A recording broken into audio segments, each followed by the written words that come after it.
ang tawagan natin. Oh. Hindi ka naman sweet sa Yung akin. kilikili mo, nakaamoy ko. Na-interrupt ako sa amoy ng kilikili mo. Wow, paano mo naamoy niya, amoyin mo.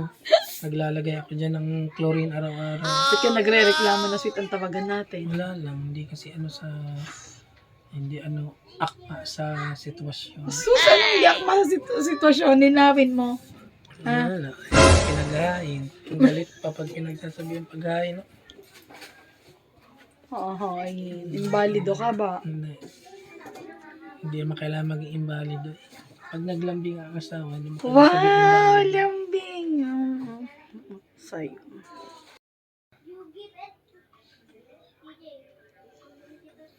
Video ng video ito.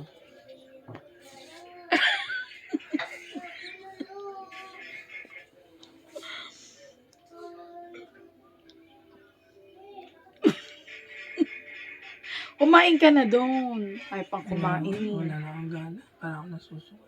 Oo. Kailangan mo kumain. Hindi pa kinain ko kanina. Kasurang. Kakasakit ka na. Kasi kumain. Tanggalin mo kaya to. Hindi, Baka kaya ka nagkakasakit, di ka nahiyang na may balbas. hindi ko na kailangan tanggalin yan. Meron yan kung wala. Ganun pa rin ang treatment. Hindi magbabago. Grabe mga treatment ko, hindi magbabago. Napaka ano mo naman, reklamador. Pagod na ako eh. Magpakailanman. O, ikaw yung dapat kantahan ng ganyan dahil ikaw yung madrama.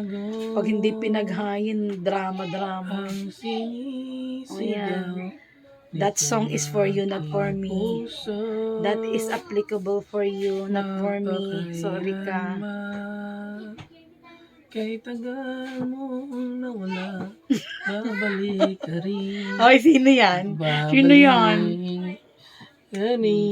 Sino kay tagal mo na walang babalik ka rin, ha? Yung Sampalan dating kita. Jennifer. Mga dating Jennifer eh. Ano ba ang dating Jennifer? Ano yung dating Jennifer? Ano?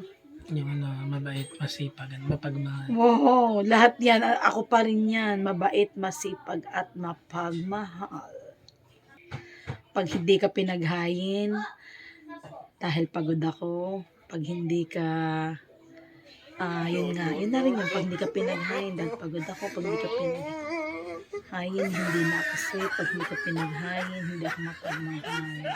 No, you're definitely wrong. Because your wife is a working wife. Napapagod din ang katawan lupa ko. Do you understand that? Paghahain kita. Di na kita paghahain, paglalagay lang kita ng pagkain. Baka mapagod ka. Oo, hikain ako pag pinaghain.